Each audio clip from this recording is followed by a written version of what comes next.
क्या होगा अगर लैंड हो रहे हवाई जहाज के सामने अचानक से कोई जानवर आ जाए, और आखिर क्यों दुबई में सोना इतना ज्यादा सस्ता होता है, सच्चाई जानकर हैरान हो जाएंगे। और हवाई जहाज में एंटर करते समय अटेंडेंट अपने हाथ पीछे क्यों रखती है, और मरी हुई व्हेल आपकी जान ले सकती है, पर कैसे, जानने के लिए बने रहिए वीडियो के एंड तक। नंबर 1, अगर आप कहीं समुद्र किनारे टहलने गए हो और आपके सामने अचानक से एक मरी हुई व्हेल की बॉडी आ जाए तो उससे तुरंत भाग जाना, क्योंकि मरी हुई व्हेल आपकी जान भी ले सकती है। अब आप सोच रहे होंगे कि ऐसा कैसे हो सकता है, तो हम आपको बता दें कि व्हेल की बॉडी बहुत ही ज्यादा भारी होती है, जिसकी वजह से इसकी बॉडी के अंदर मरने के बाद कई केमिकल रिएक्शन होते हैं, और इन केमिकल रिएक्शन की वजह से इसकी बॉडी अचानक से बम की तरह फटती है, और अगर आसपास कोई मौजूद है तो उसकी जान भी जा सकती है। कई बार देखा जा चुका है कि समुद्र किनारे व्हेल मछली की बॉडी बम की तरह फट गई, और इसीलिए जो लोग व्हेल मछली की बॉडी को हटाते हैं वो भी काफी ज्यादा ध्यान रखते हैं। नंबर 2, अगर आपने कभी हवाई जहाज का सफर किया है तो आपको ये जरूर पता होगा कि हवाई जहाज में एंटर करते समय अटेंडेंट अपने हाथ पीछे रखती है, पर ऐसा क्यों? दरअसल अटेंडेंट यात्रियों का स्वागत करने के साथ साथ उनकी गिनती भी करती है, और यात्रियों की गिनती करने के लिए अटेंडेंट के पास एक नॉन इलेक्ट्रिकल मशीन होती है जो देखने में कुछ ऐसी लगती है, और जिस समय यात्री प्लेन में घुस रहे होते हैं उस समय अटेंडेंट पीछे हाथ इसलिए कर रहे होते हैं क्योंकि पीछे हाथ करके वो इस मशीन की मदद से यात्रियों की गिनती करती है, और जब सभी यात्री प्लेन में बैठ जाते हैं तो एक बार फिर से उनकी गिनती की जाती है और इस मशीन में आई गिनती से मिलाई जाती है ताकि कोई गड़बड़ ना हो, और ऐसा इसलिए भी किया जाता है ताकि पता चल सके कि हवाई जहाज में सभी यात्री आए हैं या नहीं। नंबर 3, ये बात तो आपने कभी ना कभी सुनी होगी कि दुबई में सोना बहुत ही ज्यादा सस्ता है, पर आखिर दुबई में सोना इतना सस्ता क्यों है, चलिए हम आपको बताते हैं। दरअसल दुबई बहुत ही ज्यादा मात्रा में अफ्रीकी देशों से कच्चा सोना इंपोर्ट करता है, और फिर उस सोने से महंगी महंगी ज्वेलरी बनती है। इसके अलावा दुबई में सोने पर केवल 5% वेट ही कटता है, और वहाँ किसी भी तरीके का टैक्स नहीं भरना पड़ता, इसीलिए वहाँ पर सोना बहुत ज्यादा महंगा है। वहीं दूसरे देशों में सोने पर बहुत से टैक्स भरने पड़ते हैं, इसीलिए वहाँ पर सोना महंगा है। साथ ही दुबई के लोग बहुत ही ज्यादा अमीर हैं, इसीलिए वहाँ सोना ग्राम में नहीं बल्कि किलो में बिकता है। यहाँ के शेख हर चीज में सोने का इस्तेमाल करते हैं, और यहाँ तक कि वो खाने तक में सोने का इस्तेमाल करते हैं। दुबई में सोना इतना सस्ता है कि यहाँ सोने की कारें भी देखने को मिलती हैं। नंबर 4, क्या हो अगर रनवे पर हवाई जहाज लैंड होने वाला हो लेकिन तभी हवाई जहाज के सामने जानवर आ जाए, ऐसी कंडीशन में क्या होगा? क्या पायलट इमरजेंसी ब्रेक मारेगा या फिर जानवर को कुचल दिया जाएगा? वैसे तो हवाई जहाज लैंड होने से पहले रनवे को अच्छी तरह से चेक कर लिया जाता है, लेकिन इसके बावजूद भी अगर कोई जानवर रनवे पर रह जाता है तो हवाई लैंड होने पर उसके सामने आ जाता है, तो ऐसी कंडीशन में एक टेक्निक का यूज किया जाता है, और रनवे पर मौजूद सुरक्षा गार्ड अपनी पिस्टल निकालकर उसमें से गोली चला देते हैं, जिसकी वजह से जानवर डर जाता है और वहां से भाग जाता है, और हवाई जहाज की सेफ लैंडिंग हो जाती है। नंबर 5, दोस्तों ये कोई फैक्ट तो नहीं है, लेकिन ये एक दिल दहला देने वाली कहानी है। दोस्तों एक आदमी घर लेट पहुंचा तो उस आदमी की पत्नी ने उसे गुस्से में कहा कि कहाँ थे? मैंने ऑफिस में भी कॉल किया, वहां भी नहीं थे। पति के हाथ में एक बक्सा और एक कपड़ों की पोटली थी। पत्नी ने कहा ये पोटली किसकी उठा रहा है? तो पति ने जवाब दिया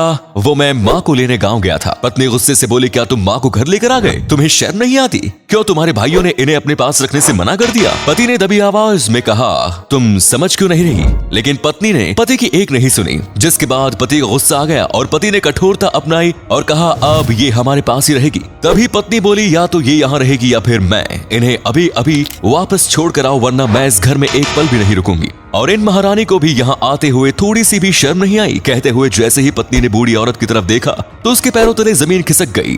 पत्नी बोली अरे माँ तुम? बूढ़ी औरत ने कहा हाँ बेटा, मुझे तुम्हारे भाई और भाभी ने घर से निकाल दिया, इसीलिए दामाद जी ने मुझे यहाँ लेकर आ गए। तभी पत्नी बोली अरे डार्लिंग आप भी ना बड़े वो हो, पहले क्यों नहीं बताया कि ये मेरी माँ है? दोस्तों इस कहानी से आपको क्या शिक्षा मिली? कमेंट्स में जरूर बताएं।